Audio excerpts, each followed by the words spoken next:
Hello વિદ્યાર્થી મિત્રો, સુપ્રભાત. જય હિન્દ. સંકૃપા વિદ્યાલયમાં આપનું હાર્દિક સ્વાગત કરું છું. આજે આપણે આગળના સ્વાધ્યાય 1.2 ભાગાકારની ભાગ પ્રવિધિનો પૂર્વ પ્રમેય, યુક્લિડનો અને નેક્સ્ટ અંકગણિતનો મૂળભૂત પ્રમેય શીખી ગયા. વૃક્ષની રીત, અવયવીકરણની રીતે, લસાગુસા કઈ રીતે શોધવું એમની વાત કરી ગયા. નેક્સ્ટ આપણે એવી સંખ્યાઓ સાબિત કરવા માટેનો પ્રયત્ન કરીશું કે જે ઓલરેડી અસમય સંખ્યા આપી છે. એ અસમય સંખ્યા આપણે અગાઉ શીખી ગયા છીએ કે √2 આપેલી હોય, √3 આપેલું હોય, √5 હોય, આ બધી અસમય સંખ્યાઓ છે. મતલબ કે એને આપણે સંખ્યા રેખા ઉપર દર્શાવવાનું પણ ધોરણ 9 માં શીખ્યા હતા, પણ આપણે એની સાબિતી આપી નહોતી. હવે આપણે ધોરણ 10 ની અંદર એની સાબિતી આપવાની છે. એ સાબિતી આપવા માટે આપણે પ્રમેય 1.3 છે એને બરોબર વ્યવસ્થિત સમજવો પડશે. જો એ નહીં સમજીએ તો સમજી લેજો કે તમને આગળનો એક પણ આની સાબિતીનો દાખલો આવડવાનો નથી. તો એ સમજવા માટે તમારે શું કરવાનું છે તો કે એના જે શબ્દો આપેલા છે એને કમ્પ્લીટ અને વ્યવસ્થિત સમજવા પડે. પહેલો શબ્દ આપેલો છે ધારો કે p એક અવિભાજ્ય સંખ્યા છે. અવિભાજ્ય સંખ્યા કોને કહેવાય ખબર છે? જેમના ફક્ત બે અવયવ હોય, એક પોતે સંખ્યા અને બીજો a. આ બે અવિભાજ્ય સંખ્યા હોય તો કોઈ પણ ધન પૂર્ણાંક a માટે p કેવો હોય? અવિભાજ્ય હોય. તો કોઈ પણ ધન પૂર્ણાંક a માટે a વર્ગના p વડે વિભાજ્ય હોય તો p વડે પણ તે વિભાજ્ય હોય. તમને એમ કેમ છે આમાં તો કઈ ટપકો ન પડે, તમે શું કહેવા માંગો છો? ના લીટી શું કે પ્રમેય શું કે એક્ઝામ્પલ લઈ લઈએ. ધારી લો કે p બરાબર છે એ કેવો છે? અવિભાજ્ય સંખ્યા. ધારી લો 7. મેં કેટલો ધાર્યો છે? 7. તો આપણે a બરાબર કંઈક એવો ધન પૂર્ણાંક લેવાનો. શું લેવાનો? એવો ધન પૂર્ણાંક લેવાનો. આપણે કીધું ને કે કોઈ પણ ધન પૂર્ણાંક a માટે a વર્ગને p વડે વિભાજ્ય બને. મતલબ કે a બરાબર તમે જે કોઈ પણ સંખ્યા ધારો એ સંખ્યાને આપણે બનાવડે ભાગી શકતા હોવા જોઈએ, p વડે ભાગી શકતા હોવા જોઈએ. અહીંયા મેં p બરાબર ધાર્યું છે 7. મતલબ કે અહીંયા તમે કઈ સંખ્યા લેશો કે જેનો વર્ગ કરો તમે તો એને 7 વડે ભાગી શકો. તો આપણે એ સંખ્યા પણ લેવી પડશે, 7 જ લેવી પડશે. કારણ કે a નો વર્ગ કરો એટલે 49 મળે, તો જ તમે 7 ના ઘડિયામાં 49 આવે. મતલબ કે a બરાબર આપણે એવું જ ધારવાનું કે જે 7 ના ઘડિયાની અંદર આવતું હોય એનો વર્ગ કરવાથી આપણે એને p વડે ભાગી શકીએ. તો આનો અર્થ એવો થયો કે જો a વર્ગને તમે p વડે ભાગી શકતા હો, મતલબ કે a વર્ગ બરાબર આપણે કેટલા મળ્યા? 49. હવે તમે એને p વડે મતલબ કે કેટલા વડે? 7 વડે ભાગી શકો છો. એટલે એનો જવાબ આવે છે 7. ઓકે. નેક્સ્ટ બીજું કે આપણે જો આપણે એને એના વર્ગને p વડે ભાગી શકતા હોઈએ તો એને પણ કોના વડે ભાગી શકતા હોવા જોઈએ? p વડે ભાગાકાર શક્ય હશે. મતલબ કે આપણે a વર્ગને ભાગી શકતા હોઈએ તો એને પણ ભાગી શકતા હશું એવું અહીંયા કહેવામાં આવ્યું છે. અહીંયા હંમેશા p છે અવિભાજ્ય સંખ્યા જ લેવાની છે, વિભાજ્ય સંખ્યાની વાત કરવામાં આવી નથી. એક્ઝામ્પલ તરીકે હું p બરાબર 4 લઈ લઉં તો a બરાબર હું 2 લઉં, કારણ કે a નો વર્ગ કરશો એટલે 4 આવશે. a બરાબર 2 લેતા તમે 4 ને કેટલા વડે ભાગો? p બરાબર 4 વડે ભાગો, એના વર્ગને ભાગી શકાય. જો 4 ભાગ્યા 4 એટલે આન્સર 1 આવશે. આપેલ a ધારેલો છે, આ સંખ્યા કેવી છે? વિભાજ્ય. a બરાબર 2 લીધા, 2 નો વર્ગ કરું એટલે કેટલા મળી જાય? તો કે 2 નો વર્ગ 4 મળી જાય. ઓકે. હવે તમે વિચાર કરો કે આપણે p બરાબર તો છે ને p વડે કોને ભાગવાનું છે? a વર્ગને. તો a વડે પણ p ને ભાગી શકતા હોય. તો 2 ભાગ્યા તમે 4 કરો, જવાબ આવે ના. 2 ને 4 વડે ભાગી શકાય નહીં. ભાગાકાર કરવાથી 1 મળવો જોઈએ. કેટલો? 1. તો આમાં 1 મળશે નહીં. મતલબ કે આ વિભાજ્ય સંખ્યા માટે માન્ય નથી. ઓનલી ઓનલી કઈ સંખ્યા માટે?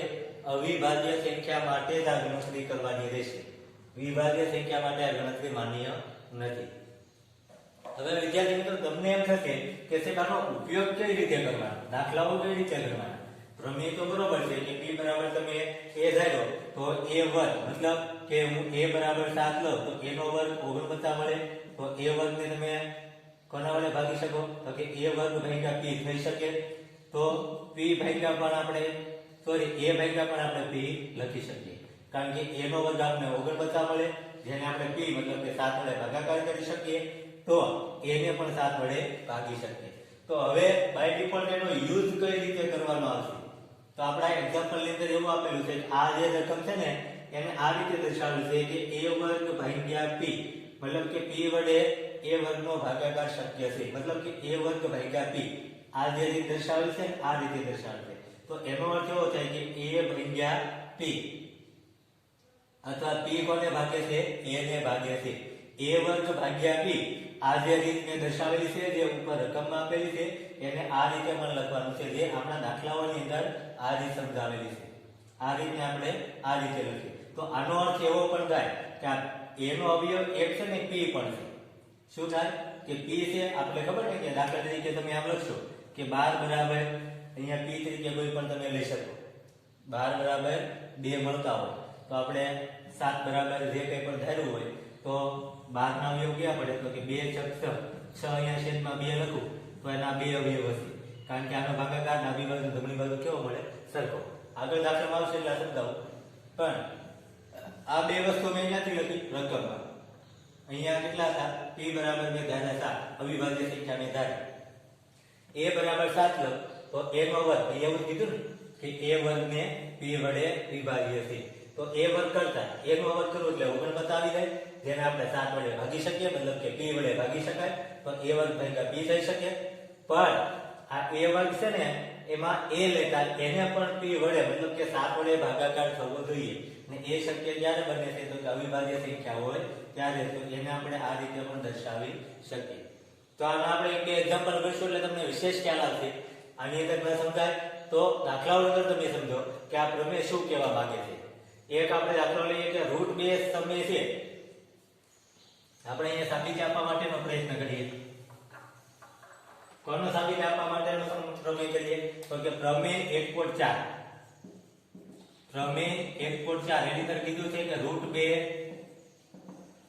અસમય છે એવું સાબિત કરો. તો હવે જ્યારે વિદ્યાર્થી મિત્રો સાબિત કરવાની વાત આવે ત્યારે વિરોધાદર્શક પદ્ધતિ આપણે એની અંદર વાપરવી પડે. કઈ પદ્ધતિ વાપરવી પડે? તો કે વિરોધાદર્શક. મતલબ કે આનો વિરોધી શું થાય? તો કે આનો વિરોધી થાય સમય. આનો વિરોધી શું થશે? સમય. તો આપણે એવું ધારી લેવાનું કે √2 કેવી છે? તો કે સમય છે. પછી એનું પહેલું સ્ટેપ, બીજું, ત્રીજું, ચોથું, પાંચમું અને છઠ્ઠું જે સ્ટેપ મળે એની અંદર આપણે મળવું જોઈએ તે સમય છે એવું. પણ ખરેખર વિરોધા એ પદ્ધતિને કહેવાય વિરોધદર્શક પદ્ધતિ. આપણે આનાથી ઉલટું ધારી સાબિત કરીએ. ગણિતની અંદર તો એવું જ આવે ને કે અમુક બાબતો જ્યારે સાબિત કરવાનું હોય ત્યારે આપણે અંદર ધારવું પડે, અમુક સ્ટેપ મૂકવા પડે, આગળ સાબિત થઈ ગયા હોય એના ઉપરથી. તો એને કહેવાય અહીંયા આપણે કઈ પદ્ધતિનો ઉપયોગ કરવાનો છે? વિરોધદર્શક. અહીંયા જે સમય સંખ્યા આપેલી છે એને આપણે અસમય સંખ્યા આપેલી છે અને આપણે સમય ધારી લઈએ. તો પહેલું સ્ટેપ, બીજું, ત્રીજું, પાંચમું જે કંઈ પણ સ્ટેપ થાય એ થોડા અમુક સ્ટેપ પછી એનો જે આન્સર આવે એ કેવો આવવો જોઈએ? તો કે સમય સંખ્યા ધાર્યું એ આવવું જોઈએ ને. પણ ખરેખર અહીંયાથી આપણને એનાથી વિરોધ મળશે, વિરોધી મળશે. ખરેખર એ સમય મળશે નહીં. એટલે કે જો વિરોધી મળતું હોય તો એનો અર્થ એવો થયો કે આપણું ધારણા કે આપણે જે ધારેલું છે કે આ સમય છે એ આપણી ધારણા બિલકુલ કેવી છે? તો કે ખોટી છે. આપણે જે સ્ટેપ ગણતરી કર્યા એ બધાય અહીંયા સ્ટેપ સાચા જ હોય પણ ખરેખર જવાબ એ સ્ટેપ થી આવતો નથી. મતલબ કે આપણે ધારણા જે કરેલી છે એ ખોટું છે. જો સાચું હોય તો શું આવવું જોઈએ? તો કે સમય છે એવું આવવું જોઈએ. આપણે સાબિત કરવાનું હોય છે એટલે સાબિતીમાં તો કે આના ઉપરથી એટલું સાબિત કરી શકાય, પણ આટલા સ્ટેપ ઉપરથી આપણે એને સમય સાબિત કરી શકતા નથી. તો એના ઉપરથી એવું થાય કે સમય સાબિત નથી થયું તો કેવું હોય? તો કે સમય જ હોય એવું આપણે નક્કી કરી શકીએ. તો આપણે જોઈએ સ્ટેપ બાય સ્ટેપ કે √2 અસમય છે એને કઈ રીતે આપણે સાબિત કરવાની છે. તો √2 છે એના પહેલા આપણે વિરોધદર્શક પદ્ધતિથી સાબિત કરવાનો પ્રયત્ન કરીએ. તો પહેલું આપણે લખશું કે √2 ધારો કે √2 સમય છે. √2 કેવું છે? સમય છે એવું આપણે ધાર્યું, આનાથી વિરોધી ધાર્યું છે. તો હું એવું લખી નાખું કે √2 બરાબર a/b, જ્યાં a ગુસ્સા ab બરાબર 1 થવો જોઈએ. આપણે જો અસમય સંખ્યાઓ કીધી છે, આપણે અહીંયા ધાર્યું છે હવે શું? તો કે સમય. તો સમય સંખ્યાઓ કોને કહેવાય? એ તમે અગાઉ શીખી ગયા કે p/q સ્વરૂપની હોય એને સમય સંખ્યા કહેવાય. આવું આપણે આગળ પહેલા વેલી વાત કરી ગયા કે કે કઈ કઈ સંખ્યાઓ પૂર્ણ, પૂર્ણાંક, સમય, અસમય. તો સમય ની અંદર શું આવતું હતું? તો કે જેની અંદર p અને છેદમાં q હોય. અહીંયા આપણે a અને b ધાર્યું છે, તમે કોઈ બી લઈ શકો. તો અંશ અને છેદ હોય એ મુજબનો દાખલો અહીંયા આવશે. તો એ સમય સંખ્યા કહેવાય. મતલબ કે આ સમય સંખ્યા છે તો a/b સ્વરૂપની હોવી જોઈએ ને. એટલા માટે અહીંયા મેં શું લીધું છે? p/q ની જગ્યાએ લીધું છે a/b. જ્યાં એનો ગુસાઅ કેટલો છે 1 અને b ≠ 0. આ શરતનો આપણે આગળ મહત્તમ ઉપયોગ આવશે. આ a/b શા માટે લીધું છે એ પ્રશ્ન છે સૌથી. ધારો કે √b આપણે કેવું ધાર્યું છે? સમય. તો સમય સંખ્યાઓનું સ્વરૂપ કેવું હોય? તો કે p/q સ્વરૂપનું, અંશ અને છેદ સ્વરૂપનું છે. એવું આપણે અગાઉ ક્યાંક શીખી ગયા કે સમય સંખ્યા કોને કહેવાય? તો કે ઉપર અંશ આપેલો હોય, નીચે છેદ આપેલો હોય. સામે p q હતું, પણ આપણા દાખલાઓની અંદર ઉદાહરણમાં બધે a અને b લખ્યું. જરૂર નથી કે આપણે p અને q જ લેવું છે, કોઈ બી લઈ શકો. હવે આપણે શું કરશું? તો કે આગળ કીધું એ પ્રમેયમાં કે આપણે બંનેનો વર્ગ કરીએ. તો √2 નો વર્ગ બરાબર a/b કૌંસની ઉપર વર્ગ. તો અહીંયા આપણે બંનેનો વર્ગ કરી નાખીએ તો વર્ગ અને વર્ગમૂળ ગયા એટલે કે a વર્ગ છેદમાં b વર્ગ. આ બંનેને આપણે ચેન્જ કરવાના છે. તો આ રીતે b ને અહીંયા લાવું તો 2b વર્ગ બરાબર a વર્ગ આવી જશે. તો અહીંયા શું થઈ શકે? તો કે જો પછી b વર્ગ બરાબર મળશે a વર્ગ ભાગ્યા 2. તમે આ પદ ન લખો ને આના ઉપરથી ડાયરેક્ટ આ પદ લખો, બંનેને ચેન્જ કરીને તો પણ ચાલે. પણ સમજાય એટલા માટે આ પદ લખ્યું છે કે હું b વર્ગને અહીંયા લેવો એટલે 2b² થઈ ગયું, અહીંયા a² થયું. હવે 2 ને અહીંયા લીધા એટલે છેદમાં જશે. તો આનો અર્થ આપણે તો અહીંયા લખ્યો છે. આનો અર્થ શું થાય? તો કે a વર્ગ ભાગ્યા 2 થશે. મતલબ કે a વર્ગ એ આનો અવયવ છે. a વર્ગ એ આનો એક અવયવ ગણાય. તો એનો અર્થ એવો કે a ને તમે 2 વડે પણ ભાગી શકો. જો એના વર્ગને તમે p વડે ભાગી શકો તો કોને? તો કે a વર્ગને p વડે ભાગી શકો તો a ને પણ p વડે ભાગી શકાય. એવું આપણને પ્રમેય કહેતો હતો. પ્રમેય શું કહેતો હતો? a વર્ગને તમે 2 વડે ભાગી શકો તો a ને પણ 2 વડે તમે ભાગી શકો. આ આપણને આગળ ઉપયોગી થવાનું છે, જેને પરિણામ નંબર આપણે 1 કહી દઈએ. હવે આપણે આગળ શું કરવાનું છે? તો કે આગળ આપણે છે ને a બરાબર કંઈક ધારવાનું છે. a બરાબર કઈ રીતે ધારશું? એ એકદમ વ્યવસ્થિત સમજી લો તમે. દાખલા તરીકે હું અહીંયા a વર્ગ લખું, મતલબ કે એનો એવો થાય કે a ગુણ્યા a. a વર્ગ એટલે આપણે એનો 2 વાર ગુણાકાર કરી શકીએ ને. તો એમાંથી આપણે એને મેં આગળ કીધું એમ કે જો 12 બરાબર હોય તો 2 ગુણ્યા હું 6 લખું. 12 બરાબર હું શું લખી શકું? 2 ગુણ્યા 6. તો 2 ને અહીંયા હું છેદમાં લાવું તો અહીંયા કેટલા વધે? 2 અવયવમાંથી 1 અવયવ વધે, 1 અવયવ અહીંયા છેદમાંથી. તો a વર્ગની અંદર પણ અહીંયા એવું જ છે કે 2 1 છે, બીજો અવયવ અહીંયા આપણને મળેલો નથી. a વર્ગ ભાગ્યા 2 અહીંયા ખાલી જગ્યાનો અવયવ નહીં આવી ગયો, અહીંયા એક અવયવ બાકી રહેશે. એ કયો અવયવ છે આપણને ખબર નથી. શા માટે ખબર નથી? કારણ કે અહીંયા a વર્ગ છે. a વર્ગ છે એ કોઈ પણ બે સંખ્યાનો ગુણાકાર હશે. કોઈ બી બે સંખ્યા હોઈ શકે છે. તો અહીંયાનો અર્થ એવો થાય કે એક અવયવ આપણને ખબર છે કયો છે 2, પણ બીજો કયો છે ખબર નથી. તો આપણે બીજો અવયવ છે અહીંયા ઉદાહરણ આપ્યું કે દાખલા તરીકે 2 ને અહીંયા રહેલો, 6 પણ અહીંયા આવી શકે. તો 6 દૂને 12 બરોબર થાય. તો કે આ 12 છે 2 અવયવનો ગુણાકાર છે. એમ a વર્ગ છે એ પણ બે કોઈ પણ સંખ્યાઓનો ગુણાકાર છે.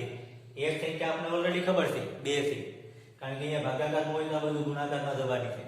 એટલે બીજી સંખ્યા કઈ છે આપણને ખબર નથી. તો આપણે એની જગ્યાએ ધારી લઈશું c, બીજી સંખ્યા કોઈ પણ બીજો અવયવ એનો.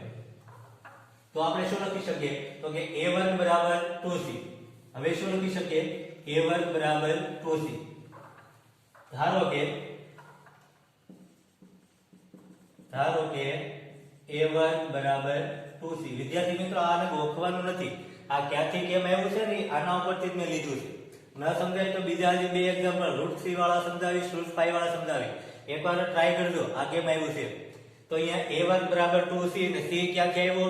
તો કે જો આ એમાં એક અવયવ છે તો બીજો અવયવ કયો છે ખબર નથી. તો આ બંનેનો ગુણાકાર જ હોય.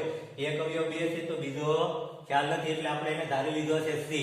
હવે જે આ કિંમત મળે છે ને એ કિંમતને પરિણામ નંબર 1 ની અંદર મૂકવાનું છે. મતલબ કે જ્યાં a વર્ગ છે ત્યાં મૂકી દઈશું આપણે. તો અહીંયા આપણે શું મૂકશું? તો કે 2c મૂકશું. તો અહીંયા હતા 2b² 2c કૌંસની ઉપર વર્ગ. આનો વર્ગ હોય તો આનો વર્ગ પણ કરી શકાય ને. આપણે આગળ પાછળ નાખીએ.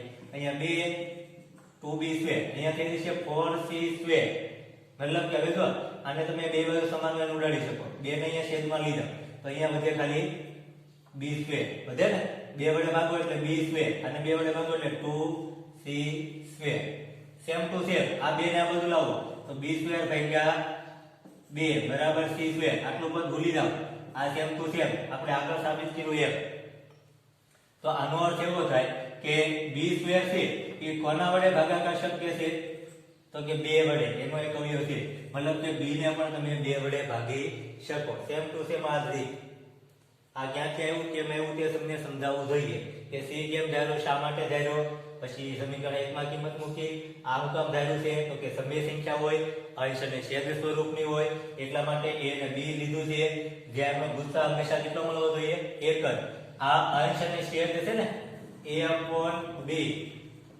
અંશ અને છેદ સ્વરૂપ છે એનું આપણે કેવું લેવાનું છે અતિ સંક્ષિપ્ત રૂપ એટલે કે દાખલા તરીકે હું લખી નાખું 12/9 12/9 ને આપણે ભાગાકાર કરીએ તો 3 ચોકા 12 અને 3 તેરી 9 હવે આ બંનેમાં કોમન એક પણ વડે ભાગાકાર શક્ય નથી જ્યારે ભાગાકાર શક્ય નથી ત્યારે એનો જવાબ એનો ગુસ્સા કેટલો આવે 1 તો અહીંયા a અને b નું આપણે અતિ સંક્ષિપ્ત સ્વરૂપ લેવાનું છે હવે જો a અને b એવી નાની નાની સંખ્યાઓ થઈ ગઈ કે એનો ગુસ્સા હંમેશા કેટલો મળે તો કે 1 મળશે અને b નોટ ઇક્વલ ટુ 0 હશે કારણ કે અંશ અને છેદ સ્વરૂપનું છે એટલા માટે પછી આપણે અહીંયા રકમમાં કીધું એમ કે એ બંને બાજુનો વર્ગ કરીએ વર્ગ કરતા b વર્ગને આ બાજુ લાવીએ 2 ને આ બાજુ લીધા તો એનો અર્થ એવો થયો કે a વર્ગને આપણે 2 વડે ભાગી શકીએ મતલબ કે a વર્ગનો એક અવયવ છે ને એ બગડો છે બગડે 2 એક અવયવ કોણ છે બગડે 2 આપણે અગાઉ કીધું એમ કે ભાઈ જો હું 12 બરાબર લખી શકું 2 ગુણ્યા 6 2 છેદમાં લાવું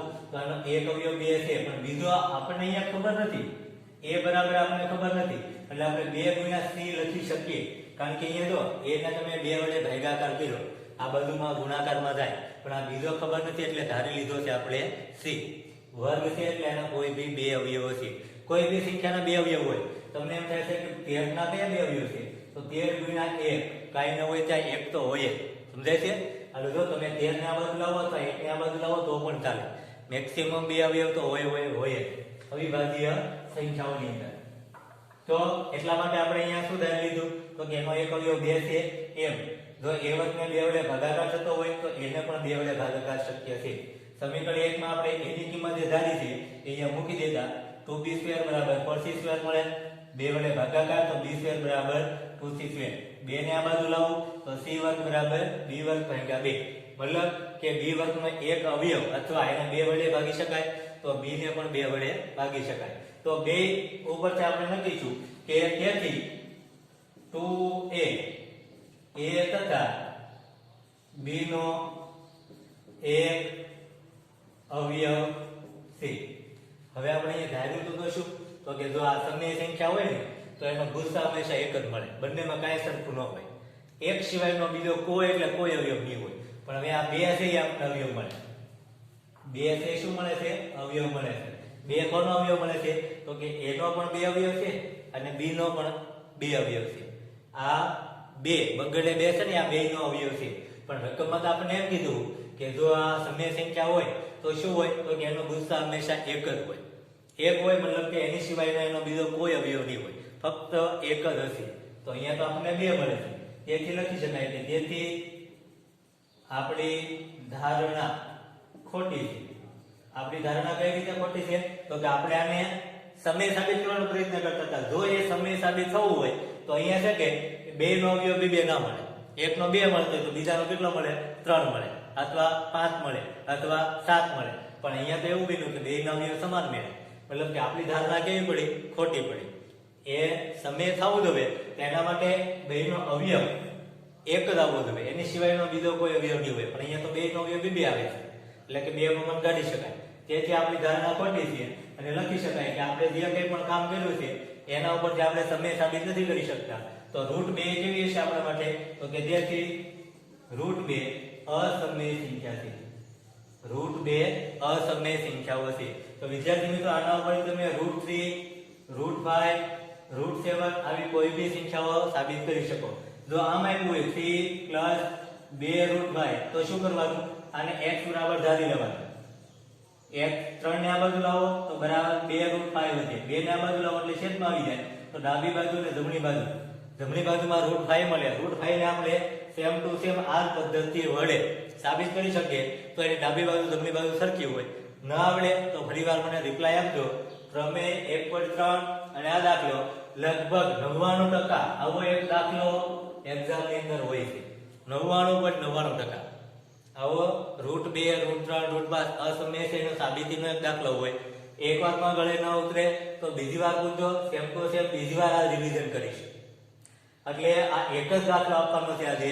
એક દાખલા ઉપર તમે √3 √5 √7 એ બધાને સાબિત કરવાનું અને પ્રોપરલી સમજવાનો પ્રયત્ન કરવાનો છે, તો જ યાદ રહેશે. જો ગોખણપટ્ટી કરવાનું યાદ કરશો કે લખીને તૈયાર કરશો તો યાદ રહેશે નહીં. આપણે એમ થવું જોઈએ કે આ c ક્યાંથી આવી ગયો છે, આ a વર્ગ ને ઈ આના ઉપર કેવું છે વર્ગ કરવાથી. તો એવું કીધું ને કે a વર્ગ ને આપણે p વડે ભાગ્યા તો આનો અર્થ એવો છે કે આપણે 2 નો વર્ગ કરીએ અને p તરીકે આપણે અહીંયા કેટલા લીધા છે 2 આપણા માટે અવિભાજ્ય સંખ્યા છે. કારણ કે અહીંયા 2 આપેલા છે એટલા માટે આપણે 2 લઈ શકીએ. જો 3 આપેલા હોય તો 3 લઈ શકીએ. √3 હોય તો એમ p તરીકે કોઈ બી અવિભાજ્ય સંખ્યા રહેશે. કોઈ દિવસ વિભાજ્ય સંખ્યા હશે નહીં. એવું આપણે અગાઉ કીધું કે આ બધું વિભાજ્ય સંખ્યા માટે નથી, ફક્ત ને ફક્ત અવિભાજ્ય સંખ્યા માટે છે.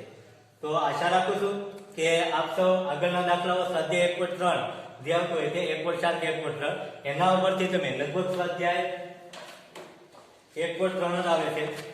હા, સ્વાધ્યાય 1.3 નો પહેલો, બીજો અને ત્રીજો દાખલો આપેલો છે એને ગણવા માટેનો પ્રયત્ન કરજો. તો ન આવડે એ મેં કીધું કે અહીંયા x બરાબર ધારી લેજો. પહેલા અમુક દાખલામાં છે ને રૂટ કરતા વધારેની સંખ્યા હોય. અહીંયા એવું પણ આપી દીધું કે 7√5 આપ્યું હોય તો એને પહેલા x બરાબર ધારવાનું. તો x ભાગ્યા 7 થઈ જાય અને બરાબર વધે √5. તો √5 ને સાબિત કરવા માટે જેમ √2 ને કીધું એ જ પદ્ધતિ વાપરવાની આવે છે. મતલબ કે એની સિવાયની સંખ્યા હોય બધીને બરાબર ની આ બાજુ લાવવાની, બાકીની સંખ્યાને રૂટ વાળીની પેલી બાજુ લઈ જવાની. પછી રૂટ વાળી સંખ્યા ડાબી બાજુ સાબિત થાય તો જમણી બાજુ પણ કેવી હશે તો કે સમય હશે. પણ આને આપણે એવું કીધું છે કે આ સમય છે સાબિત કરો તો આપણે એના વિરોધદર્શક પદ્ધતિ વડે સમય સાબિત કરવાનો પ્રયત્ન કરીએ. જો સમય સાબિત ન થાય તો અસમય તો હશે જ તે. ઓકે વિદ્યાર્થી મિત્રો, થેન્ક યુ. જય ભારત. આશા રાખું છું દાખલો ગણશો અને રિપ્લાય આપશો કે સાહેબ નથી સમજાણો, ફરીવાર દાખલો સમજાવો, ફરીવાર પ્રમેય સમજાવો. કારણ કે આ દાખલો 2 ગુણ કે 3 ગુણની અંદર ફાઇનલ બોર્ડની અંદર આવતો હોય છે.